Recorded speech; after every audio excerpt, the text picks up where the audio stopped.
मास नाम का एक राजा था।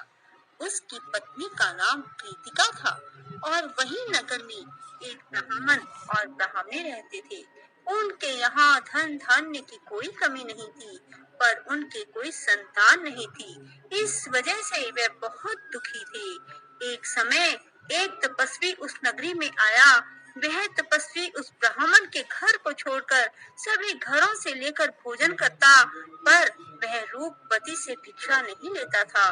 एक दिन जब तपस्वी ने किसी अन्य घर से भिक्षा ली और गंगा के किनारे जाकर प्रेम पूर्वक खाने लगा, तब धनेश्वर ने तपस्वी के सभी कार्यों को करते देखा और अपनी भिक्षा के अनादर को देखकर धनेश्वर तपस्वी से जाकर बोले, आप सभी घरों की भिक्षा लेते हैं, पर मेरे घर से भिक्षा क्यों नहीं लेते?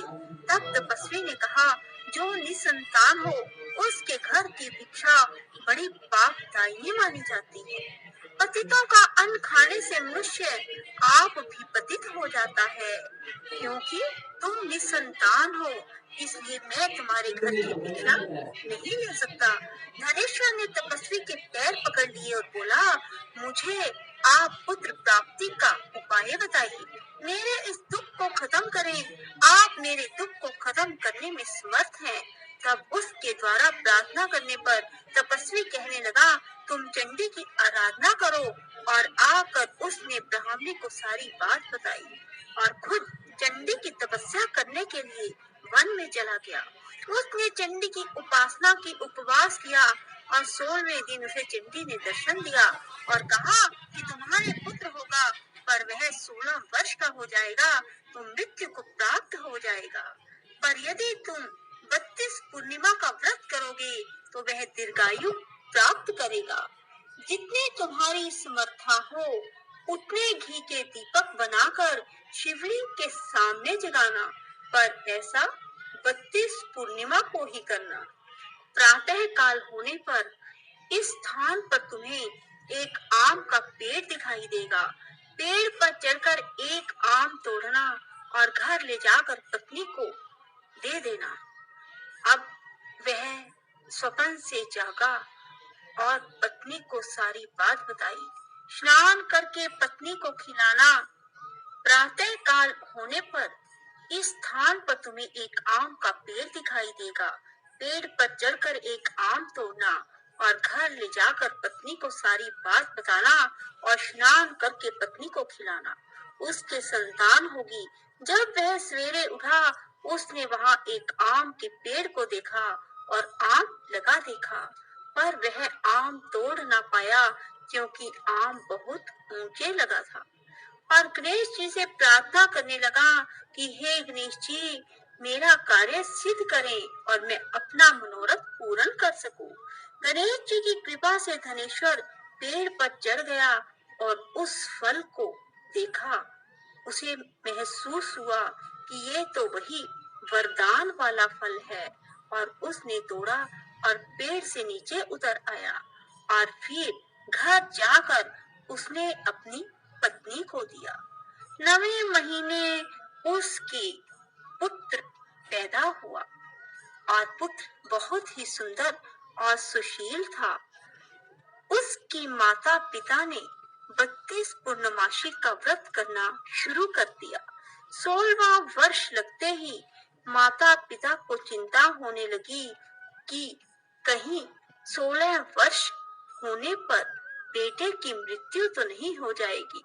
इसलिए उन्होंने अपने मन में विचार किया कि ये घटना अगर उनके सामने घटित हुई तो क्या होगा। उन्होंने उस बच्चे के मामा को बुलवाया और कहा कि हमारी इच्छा है कि देवी दास को तुम 1 वर्ष के लिए काशी में ले जाकर विद्या ग्रहण करवाओ। उसे अकेला बिल्कुल नहीं छोड़ना, तुम सदा उसके साथ रहना। और इस तरह से उन्होंने अपने बेटे को 1 वर्ष के लिए काशी भेज दिया। किंतु यह बात मामा को नहीं बताई। धनेश्वर ने अपने पुत्र की मंगल कामना के लिए भगवती की आराधना शुरू कर दी और फिर 32 पूर्णिमा का व्रत पूरा कर लिया। कुछ कुछ दिनों के बाद मामा भांजा किसी गांव में ठहरे हुए थे। जिस धर्मशाला में वे ठहरे हुए थे, वहां एक बारात ठहरी हुई थी।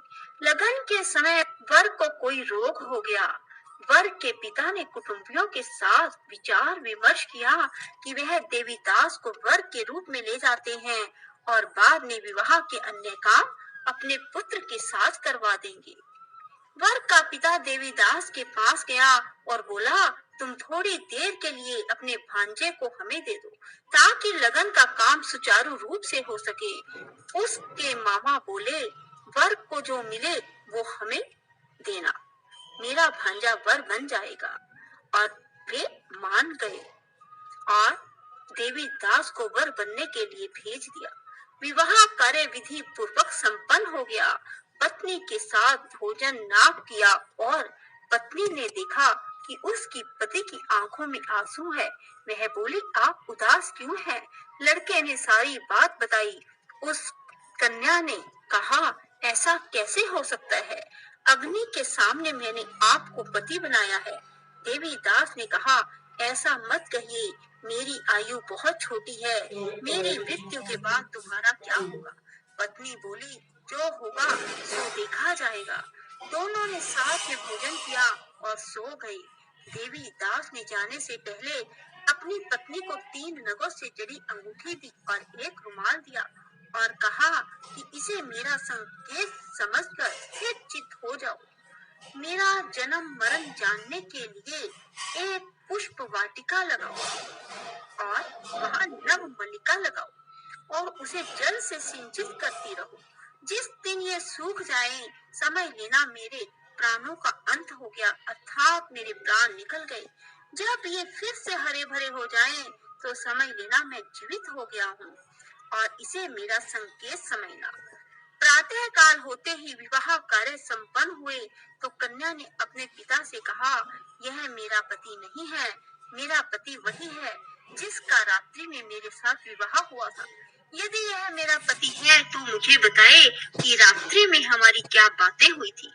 इसने मुझे क्या दिया? ये बातें सुनकर वर कहता, मैं कुछ नहीं जानता।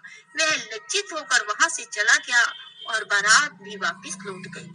मामा भांजा काशी विद्या अध्ययन के लिए चले गए और एक दिन काल से प्रेरित होकर एक सर्प देवीदास को काटने के लिए वहां पहुंचा।